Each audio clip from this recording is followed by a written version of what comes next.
to like pick yourself up. I feel like that's something we have to do a lot in this sport. It's not that you lost the bronze medal. It's not like you lost this title. You didn't have it. Like you can't lose something you don't have. Like I do believe that every dog has a certain amount of kilometers in them, and we need to be very careful how we use them. When I put my dog on a dog walk for the first time, or when I put my dog over a jump for the first time, it's better and safer if they know already how to do it. People told me, if you live there, you can't compete at the national team. You can't train in the winter. You can't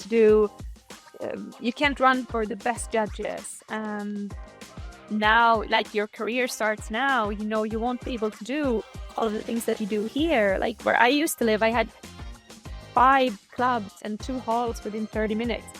And most of them told me what was not possible if you live there. I did, like a checklist, everything that people told me was not possible. That mind shift and the attitude towards when things don't go your way, that is a biggie in this sport. You have to learn to handle that because it will happen more often than you will have success. Yeah. I didn't know that part of your story, and we known each other Not for a many couple people of years. do. No. Wow. Yeah. I woke up from a snoring sound, realizing that this is not snoring, this is someone who can't breathe. Hi, and welcome to the Champion's Journey. AVC or AWC has just been completed. Last week was just amazing. It was so fun, so exciting to see all the different teams running. And for those that attended the event or watched the live stream, you know that when you go to AWC, there's a lot of tension, there's a lot of nerves, there's the desire to perform, and then sometimes there's the desire to perform too much. And at the end of the day, when everything is done, we have a champion or champions. And then the game starts all over again. Now, the score is 0-0, and to everyone that has attended the AWC or wants to attend the AWC, the game starts again. Now it's the preparation time for next year's event. And I hope that everyone has filled up their motivation bank and are ready to do their absolute best in order to improve and perform at their next tryouts. Over to the podcast. This week's guest is no other than Enya Habel. Enya had her first AVC or AWC in Sweden in 2018. She is now having her second championship in Sweden. It's not her second championship that she attended, but it's her second championship in her home country. She's now ended her career with Party. She attended with Party 2018. Now in 2025, she is retiring Party after AWC. One of the things that caught me sort of off guard when it came to this episode was that I've known Enya for many years, but I didn't know a part of the story that she is going to share with us. And I'm so grateful that Enya chose to share that story because it really gave me an aha moment. You might know someone or think you know someone for many years, but if you ask them questions, if you dig into their story, if you view every person as a new interesting movie, you get to see a different side of that person. And what comes to my mind is the word respect. The word respect means to look again. It's Latin. It's spec, like spectate, spectator, and re, which means to like repeat, to look again. That's what respect means. And doing this podcast, I get that opportunity to look at a person again, to listen to their story. And it's a lesson for all of us to actually take a second look at a situation, at your dog, at an event, at a person. And by having that second point of view or daring to look again, can change a lot. One of my favorite quotes is, of course, Wayne Dwyer's, "When you change the way you look at a thing, the thing you look at changes." And with that in mind, let's head over to Enya Habel and listen to her champion's journey. Hi, Enya, and welcome to the champion's journey. Hello, thank you for having me. And for those that are listening in, you are now sitting in a new house. Congratulations. Thank you. I have one chair in the house, and that's the chair I'm sitting on. So That's yeah, fantastic. The rest is just cardboard boxes and a little bit of chaos. yes, not a little bit of chaos, lots of chaos. But it's kind of interesting because you moved from north of Sweden and down to more the southern part. That's quite a trip. How was the move? Easier than I expected, but I think the hard part starts now. We used to live in Luleå, which is about 45 minutes south of the northern polar circle. And we decided last year that we were going to go for our dream. We've been talking about moving south for a long time, and we said, now let's do it. So we are now in the most southern part, like 1,500 kilometers south of where we used to be. And we have no connections to this area. So it's really just a leap into the unknown. And so far, we absolutely love this place. That's fantastic. I've seen some pictures and it's truly beautiful, and I think that with your plans, it's going to become much more beautiful in the future. But before we touch on your story, I really want to dig a bit into like your motivation for making that move in terms of I know that you're now much closer to Europe. You're much closer to Yeah. the different competitions. So talk a bit about the motivation for making that big leap.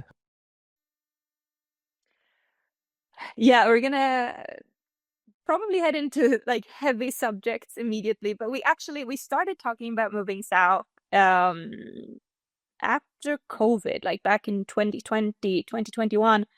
And we started looking at houses in 2021. We have this saying in Sweden that like you can't move the men from the north. So it was more like I'm not originally from the north, but Marcus, my boyfriend, is. And it was harder for him to adapt to the thought of not living there his entire life. But we started looking at houses and we started building a dream around possibly being closer to anything related to the sport that we're doing. We love the North, but we are also kind of tired of all the driving just within our country before we even reach Europe. So it's like 20 hours down to Denmark from where we used to live. So just having it's like logistically, it's just so much easier to be in the south. And last year, Marcus got sick and he had a very near death experience. He was actually dead for 10-15 minutes. And that was the last step that it required for us to, even for him to be. Afterwards, he said, like, we are moving. Like, we are doing everything that we talked about that we said we can do later. We are doing it now because he had a second chance on life. And we said, we have to try. And I mean, Luleå still exists. We can always move back if we don't like it here. Seeing this place, I don't think that will happen. But it was actually he started to get more pushy last year, and we found this place, and we just said, let's go. Like you have to take risks, right? Yes, definitely. And it also talks about your dedication to the sport, making that big move, taking that chance. And I remember when you told us that you're looking for new houses, and I chat a lot with Marcus on Instagram and Facebook, and he sends me different places you've been to look at, and I just thought, wow, what a commitment! It's just fantastic. It's really Yeah. cool, and I love it. And I congratulations so much with the new place. And yes, you talked about one topic, of course, what happened last year. But we're going to touch in on that. But I want to start with you in the beginning. So, first of all, how was life before agility? Was life before agility. I started with agility when I was 16. I got my first dog. Life before agility was for me very messy. Um, I didn't have a very good upbringing, and I lacked like comfort, support, structure in my upbringing. Um, I always loved animals, but it's funny because no one in my family does. Like, no one in my family even understands animals. And my mom said I always had this, like, if there was animals and people, I would always go to the animals and try to like interact with them rather than with people. And yeah, it's a very long story, but it started actually. I was brought up in foster care, and my foster mom was like angel on earth. Like she introduced me to horses and to horse riding, and she supported me 100% to have my own horses and to compete. And unfortunately, one day when I was 16, our social security in the country said that they can no longer fund my foster mom to have me living there, and that they wanted to put me in a boarding school. And the boarding school that they put me in was related to like agriculture, and they had a line. It sounds really strange, but it was about animals and animal behaviors. And now looking back, I have no idea what I was meant to become from studying that in school, but I was put there against my will, and um, and then I said I wanted to have a dog to bring with me because I felt lonely at that time of my life. And we had a litter of Jack Russell Terriers that was born in our stable at that time where we had the horses. And I said I wanted one of those puppies. If I'm gonna move and leave this place that has been my life for so many years, I want to have one of those puppies. And my biological mom, which I had a good relationship with when I was in foster care, she said, absolutely not. Absolutely not. You can't even take care of yourself, so you're not going to be able to take care of a dog. And I still kind of said that I would take this puppy. And in my mind, I didn't accept no for an answer. I was so sure that I wanted this puppy, and I kept trying to convince my mom that this was a good idea. And my mom was married at the time with a man that didn't like dogs. And she understood that after I've been in this school for 3 years, I'm probably going to move back home to her, and they didn't want a dog there. So he actually said that I can't stay in this relationship if we get a dog. Of course, that wasn't the only thing. There was problems leading up to that, but in the end, just 1 week before the puppies turned 8 weeks, my mom called me and she said, when should I come sign the papers? Because I couldn't sign the papers. I was only 16, and you have to be 18 to get insurance and stuff for your dog. So she decided that day that she wanted to take that risk chance. And she knew if I couldn't take care of this dog, that dog would be hers to take care of. And yeah, she came out and we bought the dog. I took it with me from the stable and moved to this boarding school. Started to studying like animal behaviors, and my mom separated from this man, and she still says to this day that if she can choose one decision she made in life that is the best decision she ever made, it's getting me this dog. Because it Wow. led up to everything that I have in my life now. But it's a very messy period of my life. And I just remember that having this dog just like gave me so much comfort. And also I needed to be responsible for someone else, and I learned structure, and I learned how to love and how to care. And yeah, this dog just passed now in the beginning of the summer, and she was 15 and a half. So she stayed with me until I was now 31. And she's been like, she changed my life for sure. Yeah, wow. Um, Yeah. I didn't know that part of your story. And we known each other Not for a many couple of people years. do. No, wow. Yeah. But I'm just out here with goosebumps. Yeah. And it's thank you so much for sharing that. That's pretty strong. And Yeah. it's also kind of great to reflect back on how that small, tiny change of direction just shapes a destiny. Yeah. Yeah, it's crazy, isn't it? And this boarding school that I went to, I lived there in the weeks, and I went home to my biological mom and my foster mom over the weekends. Um, and they had an agility field. So they had like really old agility obstacles. And this poor Jack Russell, like I didn't know anything about dog training. And this poor Jack Russell with so much energy, I started going there always in the night, because I was so embarrassed that I wasn't good at this. But I went there in the nights when it was dark and started training her, more like activating her in the agility field. And yeah, we just, for me it reminded so much about, I did show jumping. So for me it reminded so much about the show jumping, but for dogs. And unfortunately, at that time, I didn't understand that dog agility was not about jumping the highest. Because in show jumping, you jump high. So that poor Jack Russell, but she turned out okay. She actually won the Swedish championships when she was 8.5. So she turned out fine.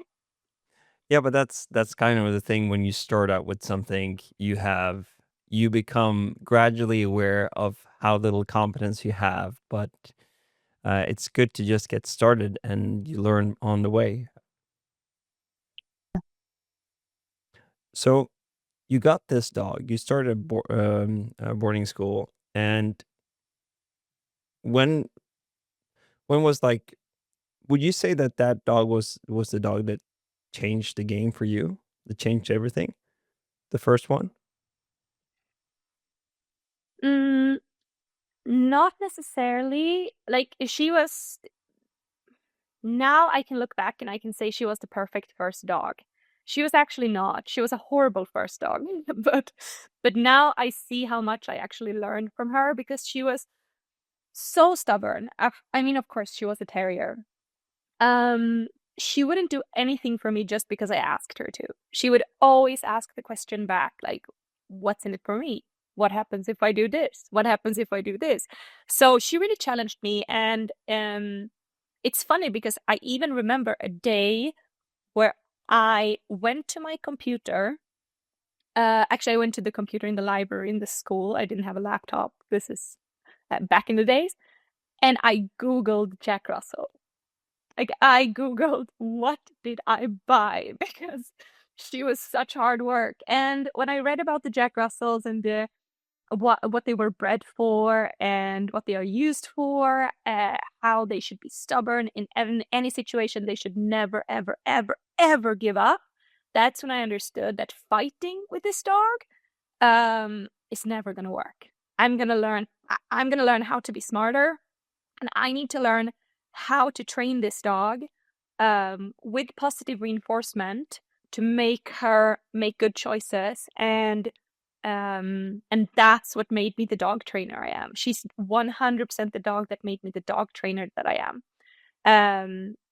I lived at this boarding school for 3 years, and I graduated with a scholarship. They had a scholarship on the school with who developed the most in their dog training. I got that scholarship, and I used it to go to my first Swedish championship that I had qualified for. thanks to good trainers at the school that supported me in this journey. So she was definitely the start, but I think my second dog, Party, she has been for sure that dog that was the beginning of my actual agility career, if that makes sense. Yeah, that makes sense. Tell us a little bit more about Party because there are people listening. Not everyone knows it. So, who is Party? How old is she now? And she's still competing. So tell us a little bit about Party. Um, Party, where to begin? I can tell you one thing. When I asked my mom, I was 21 when I got Party. I was staying at my mom's for few years before I was in between apartments, and I asked her if I could get a second dog. She was like, "Oh yes, of course." The second one was not as hard as the first one. Um, but Party she will be 11 now at the end of the year. She is my definitely like I have a special relationship to all of my dogs, but she's this type of dog, that can read your soul. Like she and I just understand each other, and we did from day one. She's a very gentle, very soft soul, and yeah, she's a very, very special dog. She was my first dog when she was 3. She qualified to her first world championship, and we did our first AWC in Sweden in 2018. And she will now do her last AWC also in Sweden. And she will be 11. So she did every world championship since. She did 6 years at AWC with 2 years of COVID. She's been on the highest level of the sport for almost 9 years. She's a very, very special dog. She won a lot and lost a lot, but I mean, she's an amazing little creature.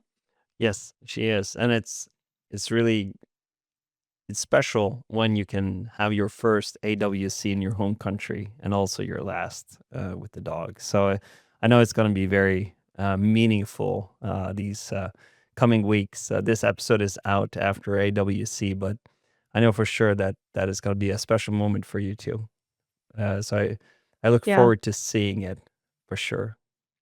And I'm gonna cry my eyes out probably. it's probably going to be more people crying their eyes out. So, but it's really special how these dogs impact our lives. And when you started out, you had the first dog, and then you got Party, and you really started your agility career. What were some of the struggles and things that you had to learn that were essential for you to get to that level of performance?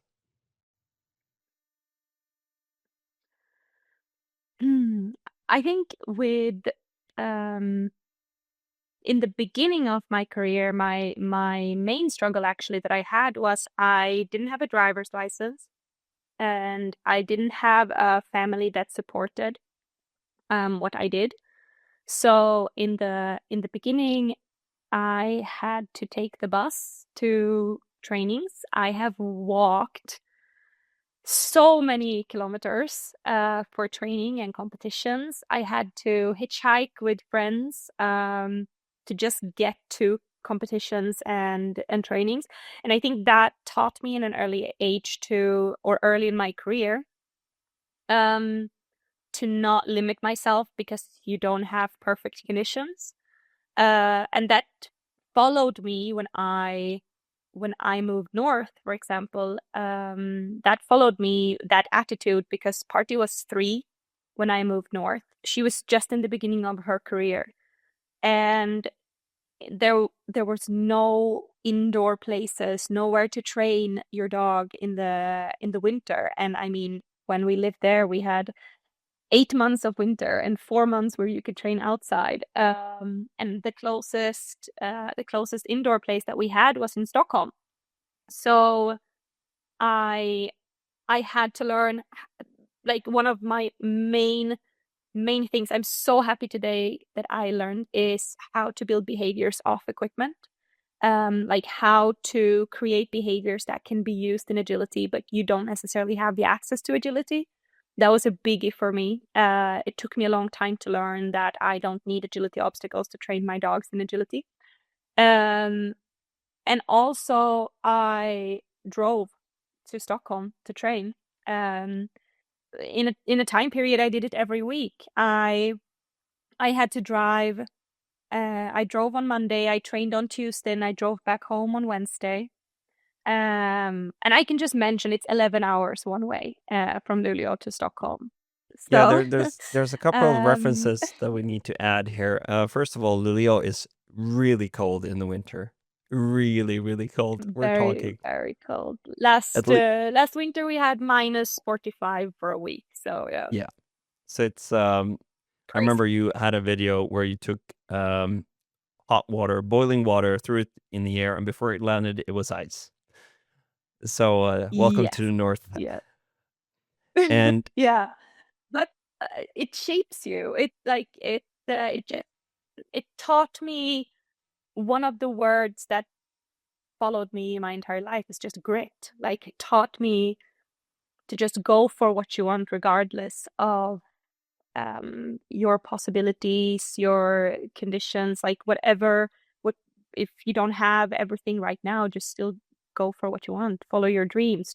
You just have to work a little bit harder. But I think that shapes you as a person. I don't see that necessarily as a negative thing, but you have to work for it.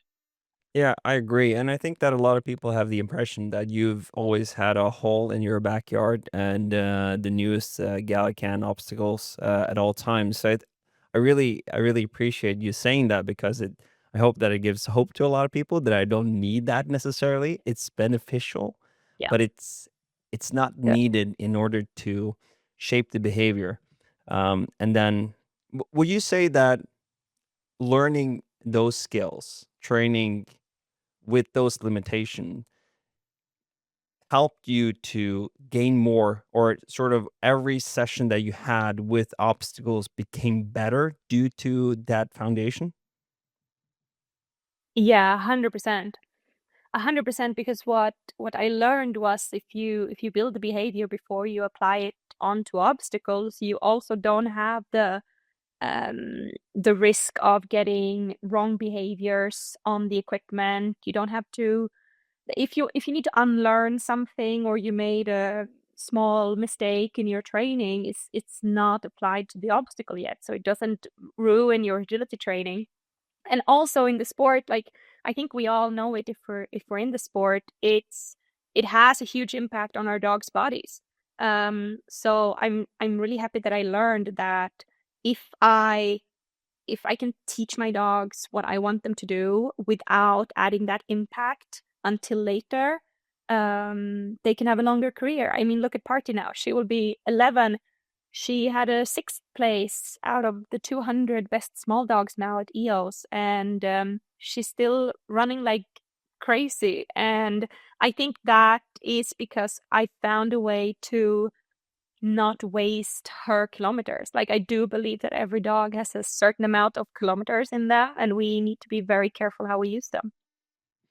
Yeah, that's a very good metaphor. I like that. That was an interesting Yeah. that was an aha moment for me. Yeah, So I think some dogs have more and some dogs have less. And I mean, things can still happen, but I really try to protect my dog's kilometers in training, how I train, how I compete. It's very important for me.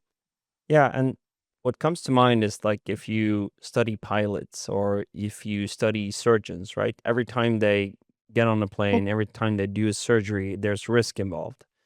And would you say that the training that you do is more like a simulator or simulating the behavior that you want to see on the course? Yeah, it's yeah, I like that comparison, because when you put a pilot in a plane for the first time, they know what to do already. And they can do it safe. And I think we need to think more like that on our dogs. When I put my dog on a dog walk for the first time, or when I put my dog over a jump for the first time. It's better and safer if they know already how to do it. And that can also prevent injuries because they can execute whatever I'm asking for in a safe way. Yeah. This is a good talk, Enya. Yeah, yeah. Learning a lot. Yeah, I like that. Yeah. Yeah. So when you had party, you started to you had those limitations, and we just have to recap. You drove to Stockholm, and I will see if I can actually on the video podcast on YouTube actually illustrate the trip because it's very long. It's very long, but I have to say, like, it's some people say that we all have the same 24 hours, and I do believe that to be partly true. I mean, I was 26 years old. I did the sport for a living already then. I have no kids. And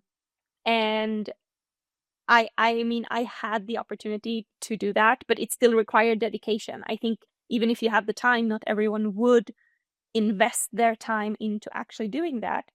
For me, it was never an option not to do it because, I mean, we have tryouts in April and May, and our snow stays until June. So the only way to get my dog on equipment before our tryouts was to drive to the closest equipment. And that was at that time in Stockholm. So, but with that said, I would understand if everyone didn't have that possibility, even if they had the dedication to it.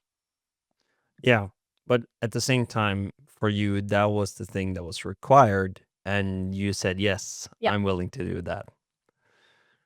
100%. Yeah.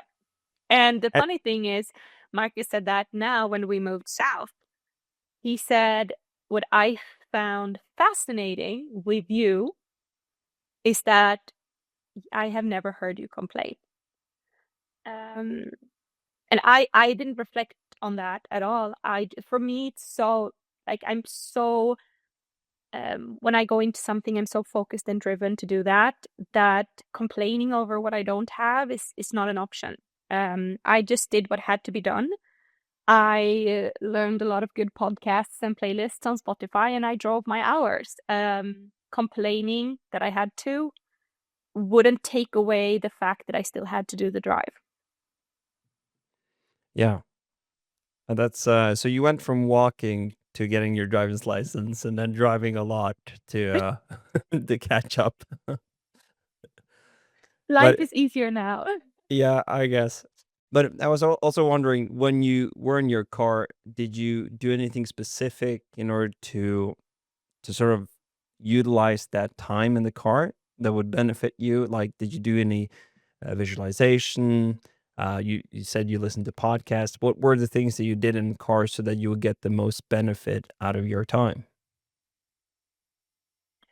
It's a very good question. Lots of podcasts. And probably when you say it, lots of visualization too, because I needed to have a plan. Like, you don't drive that distance to go down and see, I wonder what I'm training today. Like, you drive that distance and you have a very clear plan of what you're training today. And so I probably did visualize it without thinking about it, that this is what I want for my training. This is how I want it to be. And one thing that I really learned was also to learn how to, let's call it perform when you're not at your best. Because it wasn't every time that I arrived there on a Tuesday and I had my best day in life. Like, I have bad days, and sometimes I feel tired or sad, or I have a headache or whatever. But I really learned that even if it's not necessarily your best day, you can still get it done. And that helped me a lot at big competitions, because I had to, for such a long time, just get it done when I was there. It's not like I could return back home and say, no, I don't feel like training today. Like, I drove the distance, I have to do it. And it taught me also that even if you don't have the best day, what I realized was after training my dogs, my days were always better. So yeah, I think I gained that from that experience as well. Did you like do anything special in order to change your state of mind when you, let's say that you driven all the way from Luleå to Stockholm, you get to the training hall, you feel sluggish or you feel off. Like, did you do anything special Mm. in order to get into a right mindset before the training session? No, not necessarily. I feel like I very often when I do my warm up, I just wake up. It's like my body knows what is happening. So it's almost like a physical trigger that now you're supposed to perform. And I mean that's what a warm up is for. So not necessarily, but it was more the fact that I knew I'm getting this done today, regardless of how I feel. And of course, I didn't always have the best training ever, but I still had to get it done, and I still had to learn how to manage my time and be very productive with the time that I had. Yeah, but it makes, I think that actually the fact that what you just said, that you made a decision that I'm going to make this count, often that you're just firm Mm. on that, that's sufficient enough for you to pull through, regardless of how you feel and what you're thinking. And another part that you mentioned there is the warm up, because I think remember from the beginning, the warm up is so important because not just physically preparing Yeah, you, but also mentally. It gets you into that yeah, state of mind. yeah, yeah, So 100%. let's go. You put in the work. You went to your first AWC or AVC as we call it, but in other ones they call AWC, the World Championship. Yeah. And you had your first one in Sweden back in 2018. How did that go, and what did you learn from that?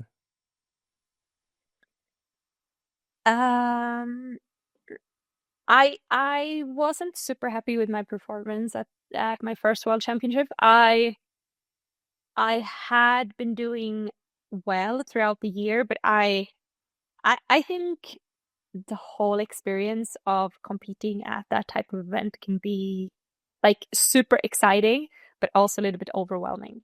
Um, I didn't have any clean runs, um, but we did have a podium on the team, thanks to lovely teammates. But no, I wasn't too happy. But I think that that performance that I had at my first World Championship really led up to me being even more focused on how I can do that better. Like, I don't want to invest so much time, so much training, so much hours and money and energy and not take this chance when I have it. So already on my second time in 2019 in Finland, I had my first individual medal. Yes, that was a big change Mm. because, and that's why I asked the question because Yeah. because based on your results, you can assume, or I assume that you made some changes in order to get from not performing as well as you usually did at a big event like that to actually going and getting a individual medal. And were there anything like particular things that you did different that year in order to change your game? Um, I think I just realized the level at this competition, and I just realized that I'm working hard, but I need to work even harder. I had like small. It was funny because the local newspaper was doing an interview with me, and they were at our house, and one of the pictures that was on the first page of the magazine was my small notes that I had in the house. So anywhere where I look often, so for example, on on the handle to the refrigerator or on the bathroom mirror, I had small notes. So like small affirmations to myself, or notes telling me to stay focused, or like what to think about. And I put these notes everywhere in the house. And I think another thing that I learned that year between 18 and 19, because I mean, I had done so much work leading up to the first World Championship, but I still didn't get the result that I wanted. And I think it's easy in the situation that I was in to adapt like a victim's mindset. Like why is this happening to me? Why do I have this condition when everyone else have these conditions? And to try to like learn, I did a lot of like mental training, and to learn how to not get into that victim's mindset. And maybe that is not always helping you to perform, but it does help you when you don't perform, which is, to be honest, more often in this sport. But not getting stuck in the loop of thinking, why is this happening to me? Why do I always have this? Why didn't I get the result that I deserved? So I did a lot of work with that in that year. Yeah, and when it comes to the victim mindset, that's, and in many cases that could be default, and it's from time to time you can fall into it. That's just how we are as humans.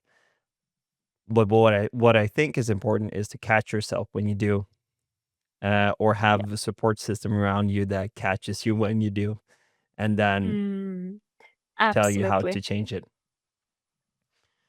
So Absolutely. I had the situation now we just had the Nordic Championships, and I had that situation with 3 times 4 place. I was fourth in 3 runs, including the final, and the 1 bar best time kind of thing. And it's easy we all have it in the sport. And I had a coaching call with Kurt, who I also think you had an interview with, that he just immediately picked me up, and he said, like, look, it's not that you lost the bronze medal. It's not like you lost this title. You didn't have it. Like you can't lose something you don't have. So having that, as you say, it's easy to default back into, especially in the sport, I think. But just remembering that, like in this sport, everyone has the equal chance of winning. Like when we step on the line, everyone is on the equal chance, and sometimes it happens for you, sometimes it doesn't, and you just have to remember that so you can step on the line again. That's the most important in the sport, to like pick yourself up. I feel like that's something we have to do a lot in this sport. yeah, the agility is just fascinating. I remember from when I got involved with agility, I was coaching a woman, and she told me after our first coaching call, she called me up and said, "I got eliminated." It's like, eliminated? What did you do? Because I was so used to other sports. If you get Yeah. eliminated, that's a red card. You've done something really, Yeah, really bad. hers Um, to the judge or y- her. yeah, something like that. And but it's so interesting. I remember the first AWC that I watched was in 2018 in Sweden, and I was so fascinated that we were, of course, watching fantastic dogs and fantastic handlers, but the margin for error, like, it was super small. You could just see that one foot in the wrong direction, one toe pointing a little bit off, and Yeah, that dog just ran into the tunnel. And the effect, or the result of that is just so devastating sometimes, because you get eliminated and you're out of the game. And what what are the things that you've done to be able to deal with those challenges, so that you can sort of maybe Sarah, mentally, yep. or yeah, I think just like what we touched on about changing your attitude towards what is yours and what is not. Because I think when you go to these type of events and you have a dog that you know can win this event, and to be honest, there are quite many dogs that can, because as you say, the margins are so small, and you have prepared, you have trained, and it doesn't necessarily like have to be even at the biggest competition. It could be at any competition where you feel like, now I got it. Like, this is my year because I have done everything, and then still you point that toe in the wrong direction. Like, you have one bar dropping. It's always something very small. I try to remember that it's probably like this for everyone. That there's always, it's easy to say, if this didn't happen, I would have. If this didn't happen, I would have won this. And it's like, no, you didn't lose. And it's so, I think changing that attitude to not thinking that I lost, like now at the Nordic Championships, I was 0.02 seconds from a medal in the final. And it's easy to think I lost the bronze with 0.02 seconds. But I didn't, because I didn't have it. And that really helped me to go on the line and give everything again. Because I think if you start feeling that you lose all the time, this sport is going to be so brutal. It's gonna be so brutal to you if you think that now I lost this, and I lost that. So I think just changing that mindset to understanding that next time you step on the line, you have the same chance to win again. And yeah, I think we have to learn that in this sport. It's not like any other sport I can come up with where you don't always, like, it's the small margins that you say, the time, like we have sometimes it's 1,000 of a second that is determining. We saw at AWC last year, we had, after 2 runs combined, we had 2 people at the same time. So it's just such small margins, and you compete with another individual and you can't communicate with them. That's what we love with the sport. So I think that mind shift and the attitude towards when things don't go your way, that is a biggie in this sport. You have to learn to handle that, because it will happen more often than you will have success.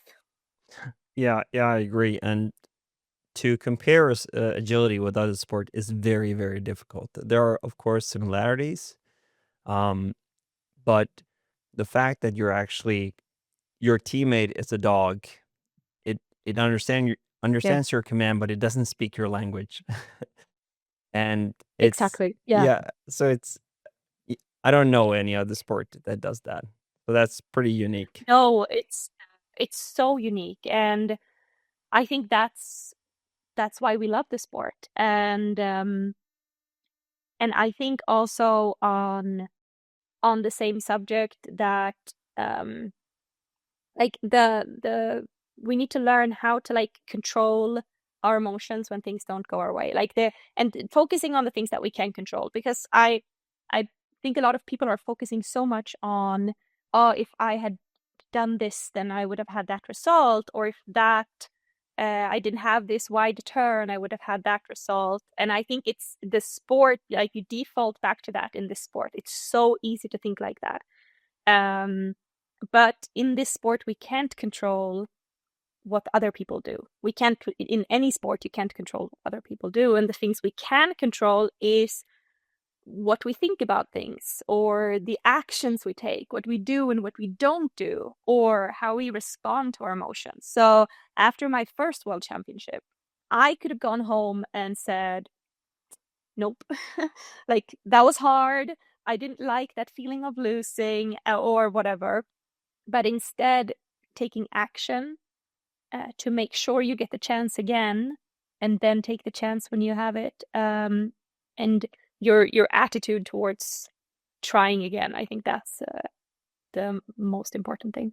Yeah, you can actually use it as a fuel to fuel your next year. Yeah, you have to. Yes. And one of the things that I probably mentioned this before, but after every AWC, Illy and I, if we get into the car or we sit on the plane, we always say, now the score is 0-0. The game starts again. And Yeah, it's a that's what loop. I kind of like It's a about loop. it. Yeah, it's a loop. Yeah. But it's kind of what I like about it. You do your best, you get your shot. It either goes good or not, Mm. but then you get to do it again, hopefully. And the scores are even. Yeah. One of Yeah. the things that you talked about there is control. And I wanted to touch upon like you mentioned before, your circumstances, not ideal up in the north of Sweden. Yeah. But at the same time, you've also done measures in order to change your environment, change your circumstances. And you actually got a hall in Luleå for you were Yeah. a part of building a hall there.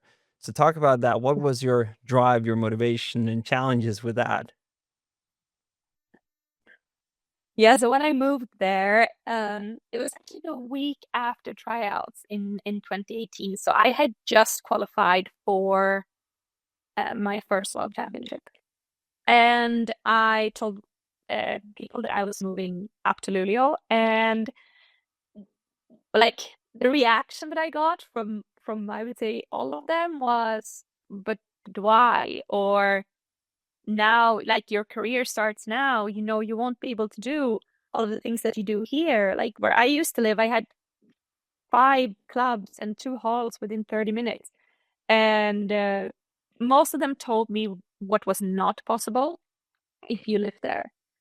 And you know me, you can't tell me what is not possible because I will just use it in a way where if you tell me no one did this before, I want to be the first. Like I use it as fuel. So people told me if you live there, you can't compete at the national team. You can't train in the winter. You can't run for the best judges. And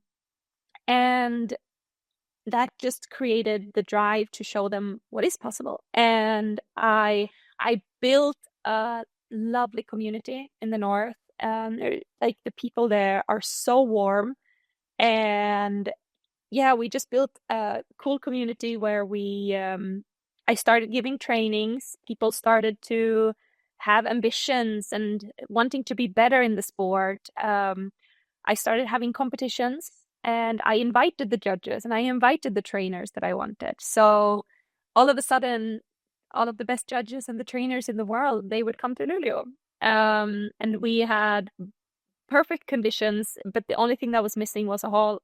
And people told me that no, they've been trying for so long up here, and I do believe that. But I think what was needed is for someone to just take the financial risk. So yeah, I did with one of my partners in the company. We decided to open the hall. That's 2 years ago. And when leaving that place, I think it came natural as well with what I felt that I lived there for 7 years. I did, like a checklist, everything that people told me was not possible. And I just felt that like my mission there was accomplished. And I think the people up there now, they have the drive and they have the understanding to continue developing the sport in the north. But I felt like I maybe outgrew it a little bit, and I wanted new challenges that focused a little bit more on building opportunities for myself. I did at the same time as I also built opportunities for others, but I wanted to use my drive now to create better opportunities for myself. So yeah, it took 5 years to get the hall, but it when we had it, like it was perfect, and I had everything I needed up there. So people asked me, why would you leave now when you have everything? It's because that's how I work. Now I've done the things that people said is not possible, and now I want new challenges. Yeah, and I think that's the fantastic part when you have this growth mindset is that you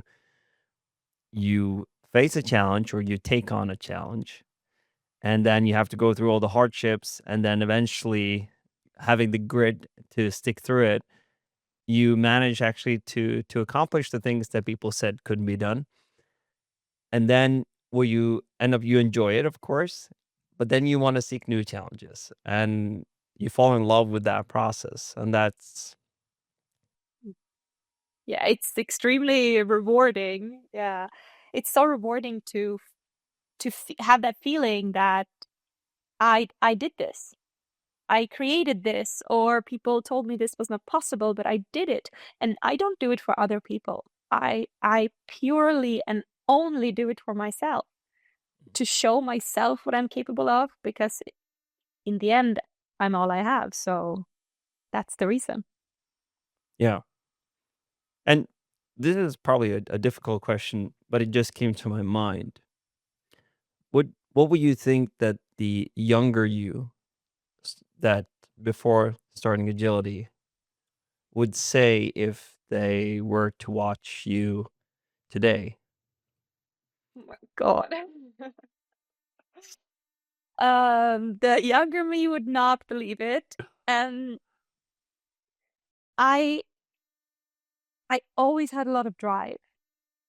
And I learned that from being like my mom told me when I was a child, I was so driven. I was so driven in everything I did, but I was also the one that caused trouble, or was called to the principal's office, or was misunderstood. I think my younger self would either say, "Holy shit, we got that far," or my younger self would say, "I knew you would get that far." Like, I don't know. Maybe my younger self, because I always had it. Maybe she would just say, like, "I knew it. I knew you would figure it out." But I did have a period of time in my life where I just thought that, like, that type of life where you even have a stable economy, or a passion, or a family, or friends, that is not in the stars for me. Like, I did have a time of my life where I didn't believe that. So no, I would be very proud of myself. Yeah, and I think you should. And in my world, that's okay to say. You're allowed to say that you're proud of yourself, and I think it is important. I think actually more people need to say that to themselves. So it's you're leading the way, and yeah, that's good.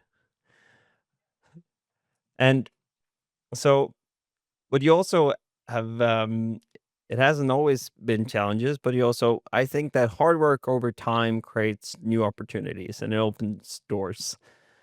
And I remember when you told us that you and Max are going to have a collaboration with Susan Garrett, and we were like, "Wow, that's amazing! How did you manage to do that?" It's like that's fantastic. And you're now you've recorded the new Handling 360, and you're involved in Agility Nation. And talk a little bit about that opportunity and how's that changed things. Oh wow. Like, it's you know now that I'm the type of person that when I have opportunities given to me, I take them. Um and I mean, I've always, as long as I did agility, known about Susan Garrett. But I had the privilege of getting to know her when we got puppies from the same litter. So you and Illy have one. Me and Marcus had one. We unfortunately lost him in the end of last year.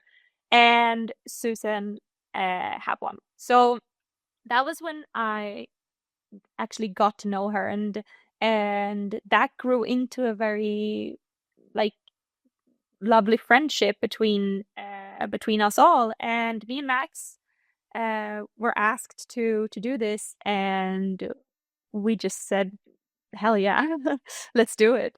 And for us, like, the main driven factor, and something that I didn't mention it in this episode, but I've been teaching agility for many years as a trainer. And like one of my main priorities in life is to help other people and lift other people. I think that is so important. And what I saw in this collaboration with Max and Susan was the opportunity to help more people and to help more dogs. And yeah, we wanted to develop this program where, with all of the experience that we have, like I just talked about how I had to learn to teach behaviors away from equipment, and we wanted to build a program that could help so many trainers and dogs to not have a frustration in their training, to bring clarity into their training and just make the life better for both the dog and the trainer. And I mean, of course, Max and Susan are very well-known name in the sport, and yeah, I love working with them. They are, of course, amazing dog trainers and handlers, but they are just really, really, really lovely people. And what we have created is very unique. And I'm, again, very proud, very, very proud of what we have created. It's both Handling 360 and Agility Nation is something very unique. Yeah, and the quality of the videos, that's world class, I would say. I've seen Yeah, we Handling have a 360 shout before. out to Brandon. Yeah, Yeah, shout out to Brandon who shot the program. And yeah, he's amazing. He's actually shooting for Toronto Maple Leafs. Like he's so good. So yeah. the quality of the videos is so good. The sound quality, and every video have different angles so you can see, like for online training, it's revolutionary for sure. Yeah, I totally agree. It's I haven't seen anything similar on the market, and you're pushing the bar, you're raising the bar, which is good. I like that. That's perfect. That's competition is always driving each other to new levels, and that's really good. And you're now raising the bar for the whole community, so that's fun. But at the Yeah. same times, when you these opportunities came along, is like uh, the world looked like it opened its doors and everything was fantastic. And then life comes and gives you a real knock on the face. Mm. I want to take you back to the Easter. You were in Kongsvinger in Norway. We Yeah. met, we talked. Then Mm. the next day you weren't there. And No. we got concerned because you'd driven a long way and you weren't there. So we started asking questions, and we asked some of the ones from the Mm. Sweden team, and they wouldn't answer. And then we got the news. Um, yeah, Yeah. Yeah, I will never forget that weekend. It's it's so crazy how your life can just completely flip upside down. One day we were competing with our dogs. I mean, Marcus was running with Sushi, and he had a double clean run with I think he won a run or was second, or and we had 5 weeks till tryouts. And you're in that time where things are starting to fall into place, and you're like, wow, it was such a good competition day. We went back to the hotel and had dinner at the restaurant. We went for a walk with our dogs, and then we went to bed, and then just 1 or 2 hours later, Marcus' heart stopped. Um, and it was crazy because I'm the heaviest sleeper. Like the house could be on fire. I wouldn't wake up. And people say that the sound that always wakes everyone up is when dogs are vomiting. Not this one. Not this one. But for some reason, I think the main reason was because we were not at home. I woke up from a snoring sound, realizing that this is not snoring, this is someone who can't breathe. Um, and I started doing CPR, and I called 911, and just 10, 15 minutes later, there were police officers, firefighters, ambulances, and everyone was in this small hotel room. And we had 7 dogs with us, and it was so crazy. And thankfully, we could get his heart to start beating again. But yeah, he spent 2 weeks at the hospital in Oslo. He didn't only suffer from the cardiac arrest. He also woke up from a coma and had a stroke, and he was completely broken. Like his lungs were collapsed. He had broken ribs, a broken chest. He had bleedings in his lungs, and he couldn't breathe on his own. So he was in a ventilator for 6 days. It was really, really, really bad. It was, especially when they had to treat the stroke, they had to give him blood thinners, and blood thinners is not the best when you have bleedings in your lungs. And I remember the doctors came to me and they said, we could give him new lungs, but we can't give him a new brain. And I had to choose for them what to do. And I'm like that, no one should ever have to make that decision. And thankfully everything went well. Marcus woke up, and I mean, the first thing he asked the doctors was if he could run tryouts. So, and the doctors said, absolutely not. Yeah. And then let's talk about the tryouts. Oh my God.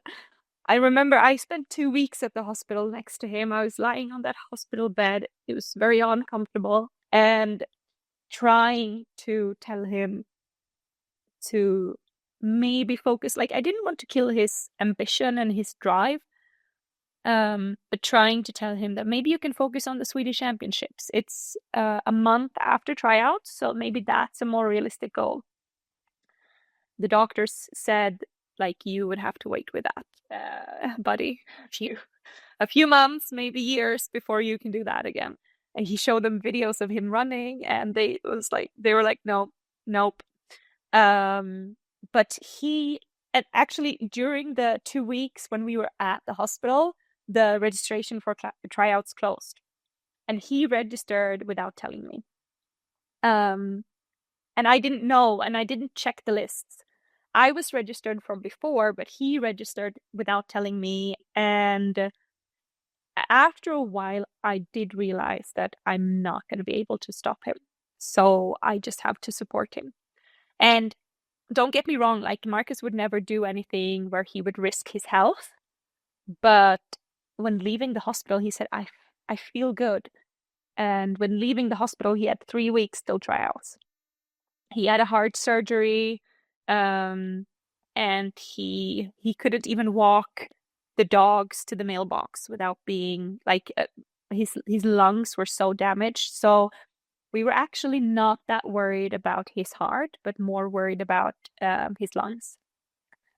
Also with the stroke, like, we didn't even know if he can remember a course. Like, there were so many things that you would take for granted that suddenly you didn't know, will this work? Will this work? And he was really dedicated to do it. He was on the bike. He couldn't run and he couldn't lift his arm because of the heart surgery, but he was on the bike, like a training bike, in the beginning just a few minutes, and then gradually longer and longer per day. He didn't run any agility, but he was in the hall one time and walked a course, and then tried to do it without the dog. But he didn't run anything with Sushi leading up to the tryouts. And then we just said, let's do run by run. You do one run. If you feel okay, you do one more. And we just did run by run. And that weekend was absolutely crazy. He placed third. He qualified for World Championships, EOS, and Nordics. And I have no idea how he did it. I have absolutely no idea. But I was on the inside seeing the entire journey, and I can just say what he did should not be possible. I even called the hospital in Oslo to tell them he did this and he succeeded. And they were like, we have never, ever heard about anything like this before. And they wanted me to write a story so they could share it with the staff. And yeah, it was insane. So Marcus is gonna be forced to join this podcast for sure. Yeah. Yes, no choice. Yeah. But so we can hear from his perspective. But I remember the picture from the tryouts. You two hugging each other, and I get the goosebumps again. But that was such a beautiful thing, and not only did he fool you, he fooled the whole agility world, and it's fantastic. For sure. No, I think definitely you have to do a separate episode with him, but just knowing that it's like a cardiac arrest outside of the hospital is a 8% survival chance and 92% die. And then for every minute, because people sometimes confuse it with a heart attack, but it's not a heart attack. The heart just stops. So for every minute, your chances of surviving decreases by 10%. So it goes very fast until your chances are down to, after 5 minutes, your chances are down to 4%. So, so first of all, just surviving what he did, and then to be able to make that recovery, like it's so crazy. But there's so many things in the story that just shows that he was supposed to live that day. Like we were planning to live in Odalen at Jan Egel's place. We always live there when we go to any competition in Kongsvinger. I have been, I don't know, for 10 years at those competitions, Norwegian Open and the Easter, and I have never, ever stayed at this hotel. Never. And Marcus planned to, he talked to Jan Egel and he said, yes, you can stay here. So, and just a few days before us leaving, I said, I don't want to stay there. And he was like, why? Because it's easy. We always stay there. I said, I just need this weekend to be close to the arena, to have breakfast served, and to be able to go to bed in between my runs. I just need that this weekend. And Marcus got upset with me and he said, but it's so expensive to take the hotel. It's just easier to be there. And then I was stubborn and I said, okay, you can stay in Odalen. I will book the hotel. And it was like 6,000 kroner to go to the hotel, and we would stay for free in Odalen. And I said, I will do it. And then he said, okay, I will stay with you. And this saved his life. Like we had there was a defibrillator at the hotel. We could shock him in the hotel room. We were 2 minutes from the hospital. And for anyone that doesn't know, that the place we should have stayed is 30 minutes out on the countryside. And I cannot believe that he would have survived if we were staying there. So there was so many things that just points to the fact that he was meant to live that day. Yeah. Yeah. And we're so happy you are alive, Marcus, when you're listening to this. Yeah, we are. Yes, we are. We are. One of the questions that I always ask on this podcast is, what are the things that dogs have taught you that a human could never teach you? Definitely to like your attitude towards life, to be in the present, to find the good in the small things. Like I have started now, as an inspiration from one of my dogs, that every day I try to look for reasons why this is the best day of my life, or why this could be the best day of my life. It starts in my morning routine. It starts when I just take a walk in the forest with my dogs. Like, I look for reasons why this potentially could be the best day of my life. And I always find them. And that is an attitude that I learned from my dogs. Like, especially my border collie, Zane, he has that attitude. Every day we do something, it's the best day of his life. And I mean, I think we should learn to live more like dogs, to be in the present, and to just have that attitude of that there's always something good in everything small, even if it looks like this is not exactly what you want right now, or this is not exactly what you planned for. There's always something good in it. True. I agree on that. There's a cartoon of a calendar, the calendar of my dog. And then you see on every day, this is the best day of my life. And that's, Yes. I totally agree with you on that one. Love They that. have such a fantastic perspective and presence that really shapes you, for sure. Yeah. Yeah. One of the things, you and Max and Susan have now created this Handling 360, and of course Agility Nation. But I think that we should mention also for the listener that now, when this podcast is now out, there's opening for joining Handling 360. So Yeah. where can they find that? Yeah. Our programs are not open all the time. So we have a few times per year, 1, 2, 3, or 4 times per year, where we open for new registrations. And then after we close, we want to focus on the members that are already in the program. So if we are now, after EWC, we're in the middle of leading up to the opening. And we will be probably in the middle of our masterclass, where we teach them focus forward and training tight turns in agility. So what they can do is look for the links to sign up to our masterclass. And in the end of our masterclass, we will offer them the opportunity to join Handling 360. This time it will only be for Handling 360, but they can also go on waiting list for Agility Nation. Very good. And we also make sure that in the show notes, they will find the link, so they don't have to go out looking for it. But if you do see the link somewhere else, go and sign up for the masterclass with Susan, Max, and Enya. Do it.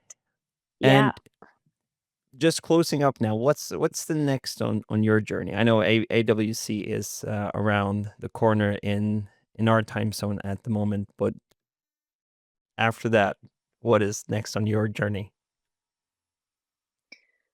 Besides unpacking all of these boxes, AWC is in 2 weeks. It will be the last competition with Party, and after that, she will go into full retirement. And as you say, we are now at the end of the loop. So after AWC, the day after AWC is the first day of the step towards next year's AWC. So next year, I will only have one dog at the tryouts, and that will be my border collie, Zane. And I'm currently in the middle of a full training program and structure for him, how to go into tryouts to be our best. I'm also going to travel a little bit and get settled in the house. But agility-wise, the main focus and what I look ahead to right now will be the next year's tryouts, because we are in the loop. Yeah, the score is 0-0. Yeah. Fantastic. Thank you so much, Enya, for being on this podcast, and thank you so much for sharing your story. It has given me goosebumps at least 5 times, maybe more, and I think so with the listeners as well. So thank you so much for sharing. Thank you so much for having me. Thank you for listening to this week's podcast and listening to Enya's story. My takeaway from this podcast and listening to it has been that it doesn't matter where you come from. It doesn't matter where you're currently at. But what matters is in which direction you're heading. And that refers to life, it refers to agility, and it refers to almost anything. So with that in mind, what are you going to do this week? This next training session that is putting you towards the direction you want to go. One of the things that we mentioned in this podcast is that Enya, Mox, and Susan, they have this masterclass. There will be a link in the description. So go over and check out that. I really recommend you to have a look.